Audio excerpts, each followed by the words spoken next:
بسم اللہ الرحمن الرحیم اعوذ باللہ من الشیطان الرجیم بسم اللہ الرحمن الرحیم السلام علیکم۔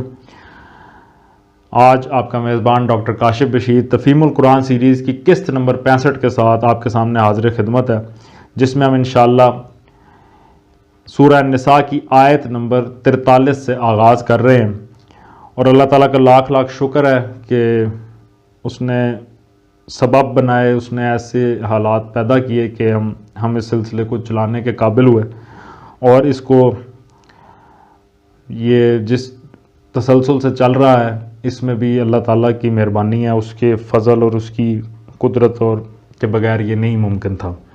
اللہ تعالیٰ کا لاکھ لاکھ شکر ہے۔ اللہ تعالیٰ ہم سب کو استقامت دے۔ بسم اللہ الرحمن الرحیم۔ یا ایہا الذین آمنوا لا تقربوا الصلاة وانتم سکارى حتى تعلموا ما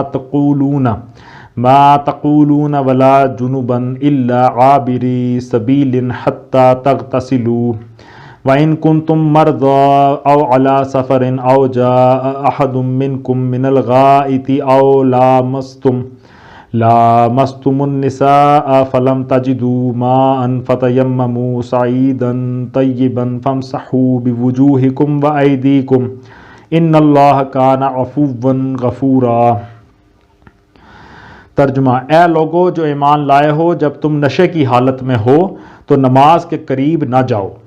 نماز اس وقت پڑھنی چاہیے جب تم جانو کہ کیا کہہ رہے ہو، اور اسی طرح جنابت کی حالت میں بھی نماز کے قریب نہ جاؤ جب تک کہ غسل نہ کر لو، الا یہ کہ راستے سے گزرتے ہو۔ اور اگر کبھی ایسا ہو کہ تم بیمار ہو یا سفر میں ہو، یا تم میں سے کوئی شخص رفع حاجت کر کے آئے، یا تم نے عورتوں سے لمس کیا ہو اور پھر پانی نہ ملے تو پاک مٹی سے کام لو اور اس سے اپنے چہروں اور ہاتھوں پر مسح کر لو۔ بے شک اللہ نرمی سے کام لینے والا اور بخشش فرمانے والا ہے۔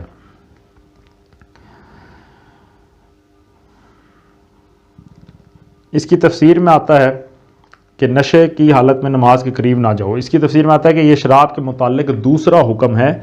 پہلا حکم وہ تھا جو سورہ بقرہ آیت نمبر 219 میں گزرا ہے، جس میں صرف یہ ظاہر کر چھوڑ دیا گیا تھا کہ شراب بری چیز ہے، اللہ کو پسند نہیں۔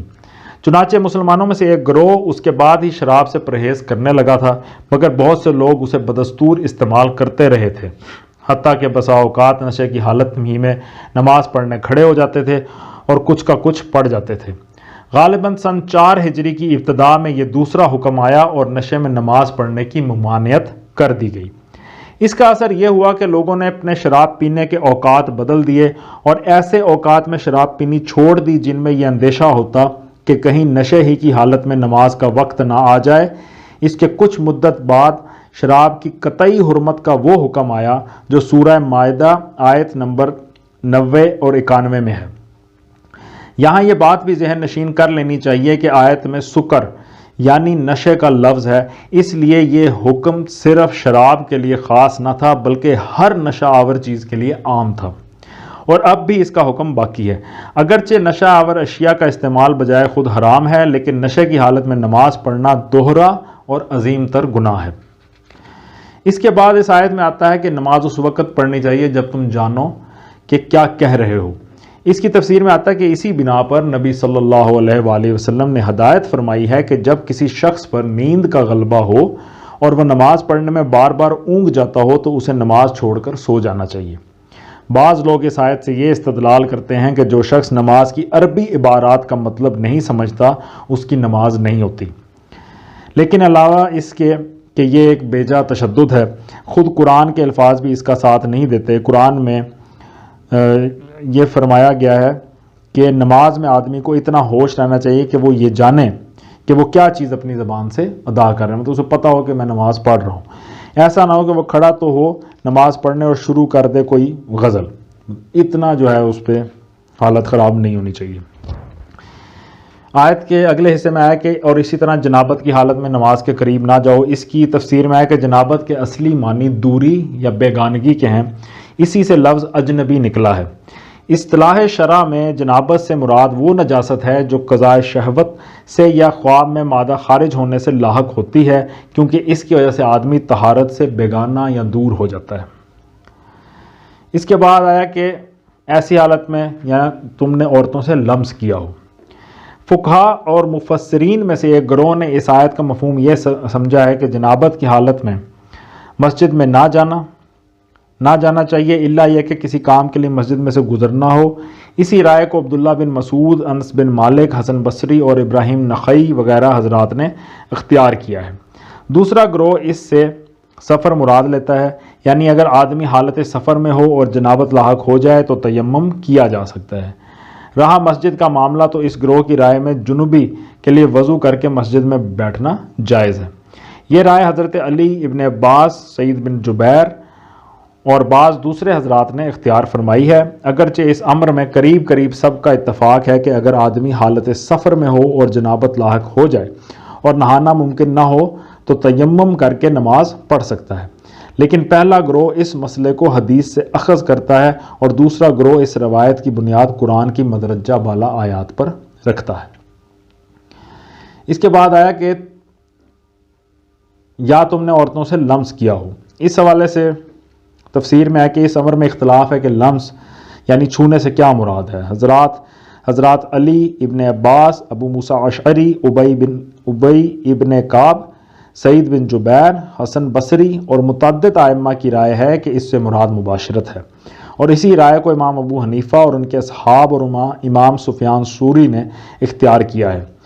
بخلاف اس کے حضرت عبداللہ بن مسعود اور عبداللہ بن عمر کی رائے ہے، اور بعض روایات سے معلوم ہوتا ہے کہ حضرت عمر ابن خطاب کی بھی یہی رائے ہے کہ اس سے مراد چھونا یا ہاتھ لگانا ہے، اور اسی رائے کو امام شافعی نے اختیار کیا ہے۔ بعض ائمہ نے بیچ کا مسلک بھی اختیار کیا ہے، مثلا امام مالک کی رائے ہے کہ اگر عورت یا مرد ایک دوسرے کو جذبات شہوانی کے ساتھ ہاتھ لگائیں تو ان کا وضو ساقط ہو جائے گا اور نماز کے لیے انہیں نیا وضو کرنا ہوگا، لیکن اگر ایسے جذبات نہ ہوں اور ایک کا جسم دوسرے سے مس ہو جائے تو اس میں کوئی مذائقہ نہیں۔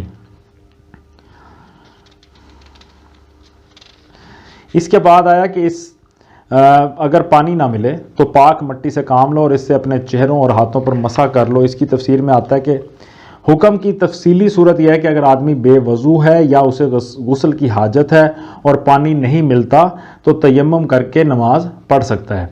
اگر مریض ہے اور غسل یا وضو کرنے سے اس کو نقصان کا اندیشہ ہے تو پانی موجود ہونے کے باوجود تیمم کی اجازت سے فائدہ اٹھا سکتا ہے۔ تیمم کے معنی قصد کرنے کے ہیں، مطلب یہ ہے کہ جب پانی نہ ملے یا پانی ہو اور اس کا استعمال ممکن نہ ہو تو پاک مٹی کا قصد کرو۔ تیمم کے طریقے میں فقہا کے درمیان اختلاف ہے۔ ایک گروہ کے نزدیک اس کا طریقہ یہ ہے کہ ایک دفعہ مٹی پر ہاتھ مار کر منہ پر پھیر لیا جائے، پھر دوسری دفعہ ہاتھ مار کر کوہنیوں تک ہاتھوں کو پھیر لیا جائے۔ امام ابو حنیفہ، امام شافعی، امام مالک اور اکثر فقہا کا یہی مذہب ہے، اور صحابہ و تابعین میں سے حضرت علی، عبداللہ بن عمر، حسن بصری، شیبی اور سالم بن عبداللہ وغیرہ بھی اسی کے قائل تھے۔ دوسرے گروہ کے نزدیک صرف ایک دفعہ ہی ہاتھ مارنا کافی ہے، وہی ہاتھ منہ پر بھی پھیر لیا جائے اور اسی کو کلائی تک ہاتھوں پر بھی پھیر لیا جائے اور کوہنیاں تک مسح کرنے کی ضرورت نہیں۔ یہ عطا اور مکحول اور اوزاعی اور احمد ابن حنبل کا مذہب ہے۔ تیمم کے لیے ضروری نہیں کہ زمین ہی پر ہاتھ مارا جائے، اس غرض کے لیے ہر گرد آلود چیز اور ہر وہ چیز جو خشک اجزائے ارضی پر مشتمل ہو کافی ہے۔ بعض لوگ اعتراض کرتے ہیں کہ اس طرح مٹی پر ہاتھ مار کر منہ اور ہاتھوں پر پھیر لینے سے آخر طہارت کس طرح حاصل ہو سکتی ہے، لیکن در حقیقت یہ آدمی میں طہارت کی حس اور نماز کا احترام قائم رکھنے کے لیے ایک اہم نفسیاتی تدبیر ہے۔ اس سے فائدہ یہ ہے کہ آدمی خواہ کتنی ہی مدت تک پانی استعمال کرنے پر قادر نہ ہو، بہرحال اس کے اندر طہارت کا احساس برقرار رہے گا۔ پاکیزگی کے جو قوانین شریعت میں مقرر کر دیے گئے ہیں ان کی پابندی وہ برابر کرتا رہے گا، اور اس کے ذہن سے قابل نماز ہونے کی حالت اور قابل نماز نہ ہونے کی حالت کا فرق و امتیاز کبھی محو نہ ہو سکے گا۔ اور یہ بہت کلیئر بات ہے، اس میں کوئی کنفیوژن پیدا کرنے کی ضرورت نہیں ہے۔ سائیکالوجی جن لوگوں نے پڑھی ہے یا علم نفسیات سے جن کا تعلق ہے وہ اس چیز کو سمجھ سکتے ہیں آسانی سے کہ جب آپ کسی چیز کو ترک کر دیں کسی بھی معاملے کی وجہ سے، کسی مجبوری کی وجہ سے، اور سمجھیں کہ میں اس کے بغیر بھی یہ کر سکتا ہوں، تو پھر آہستہ آہستہ وہ آپ کی عادت بن جائے گی۔ تو پانی کا اس دور میں پانی کا مہیا ہونا بھی ایک کام تھا۔ آج کے دور میں تو بڑا آسان ہے، تو آپ سفر میں ہوں، کہیں بھی رکتے ہیں، پانی کا انتظام موجود ہوتا ہے۔ بہت ہی مشکل حالت ہے کہ آپ ایسی جگہ پہ ہوں جہاں پانی نہ ہو۔ عام لوگوں میں، شہروں میں، پنجاب میں ایسا کوئی مسئلہ نہیں ہے، لیکن اس وقت یہ بھی ایک کام تھا۔ تو اس وقت کے حساب سے یہ چیز آپ کے اندر رہے کہ میں نے نماز کے لیے تیار ہونا ہے، وضو میرا ہونا چاہیے، پاکیزہ مجھے ہونا چاہیے، طہارت میری پوری ہونی چاہیے، اس کے لیے یہ بہت ہی خوبصورت حکم ہے اللہ تعالیٰ کا تیمم کے حوالے سے۔ اللہ تعالیٰ ہمیں سمجھنے کی توفیق عطا فرمائے۔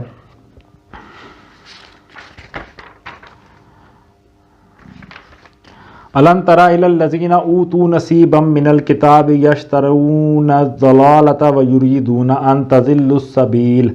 تم نے ان لوگوں کو بھی دیکھا جنہیں کتاب کے علم کا کچھ حصہ دیا گیا ہے، وہ خود ضلالت کے خریدار بنے ہوئے ہیں اور چاہتے ہیں کہ تم بھی راہ گم کر دو۔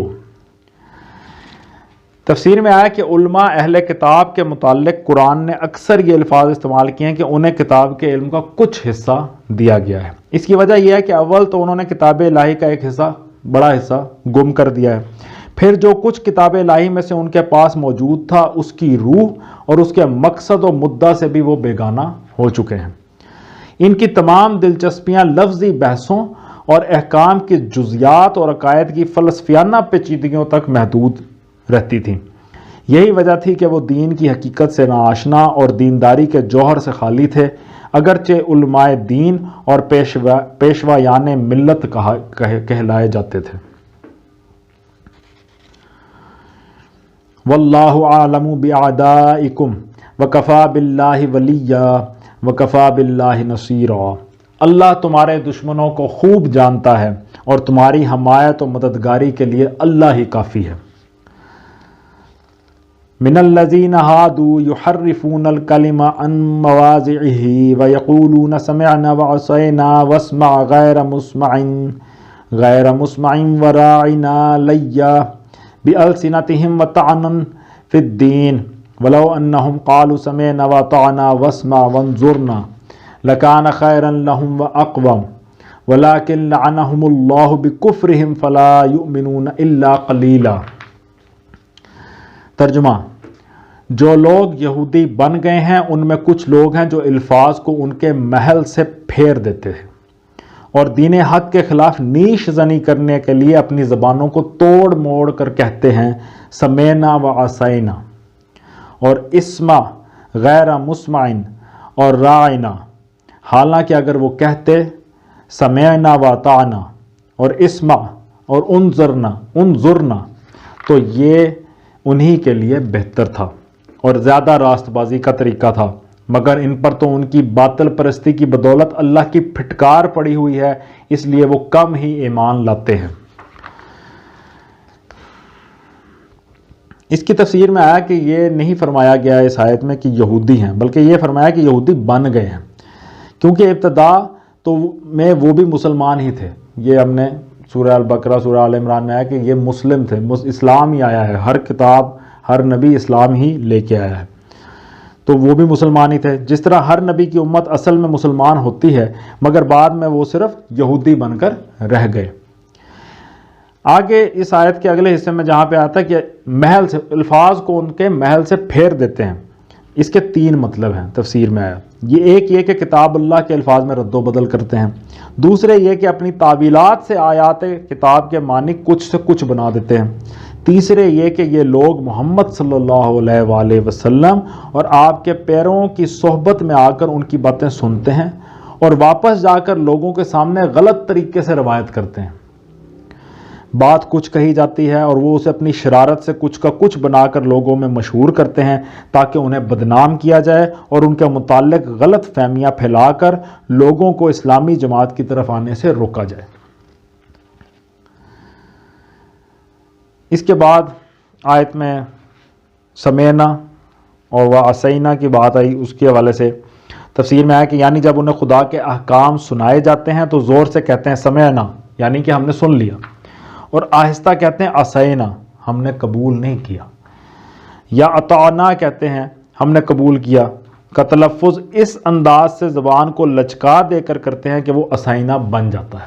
یہ یہاں پہ اللہ تعالیٰ آشنا کر رہا ہے، اس کو سامنے لے کے آ رہا ہے ان کی ان شرارتوں کو۔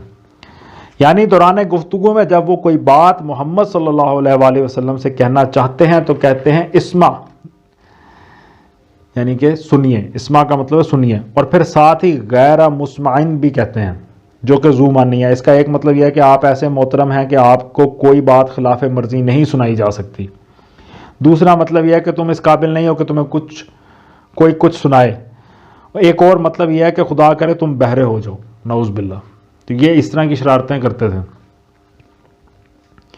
یا ایھا الذین اوتوا الکتاب آمنوا بما نزلنا مصدقا لما معکم من قبل ان نطمس وجوہا فنردها على ادبارها او نلعنهم كما لعنا اصحاب السبت وكان امر اللہ مفعولا۔ ترجمہ، اے وہ لوگوں جنہیں کتاب دی گئی تھی، مان لو اس کتاب کو جو ہم نے اب نازل کی ہے، اور جو اس کتاب کی تصدیق کو تائید کرتی ہے جو تمہارے پاس پہلے سے موجود تھی، اس پر ایمان لے آؤ قبل اس کے کہ ہم چہرے بگاڑ کر پیچھے پھیر دیں یا ان کو اسی طرح لعنت زدہ کر دیں جس طرح سبت والوں کے ساتھ ہم نے کیا تھا، اور یاد رکھو کہ اللہ کا حکم نافذ ہو کر رہتا ہے۔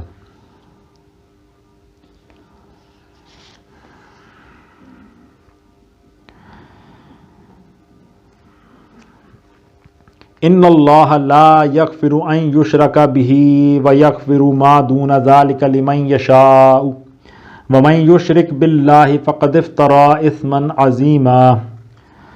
ترجمہ،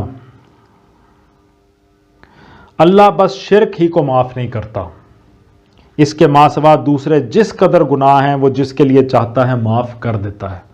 اللہ کے ساتھ جس نے کسی اور کو شریک ٹھہرایا اس نے تو بہت ہی بڑا جھوٹ تصنیف کیا اور بڑے سخت گناہ کی بات کی۔ یہ اللہ تعالیٰ فرما رہے ہیں کہ شرک کو معاف نہیں کرتا۔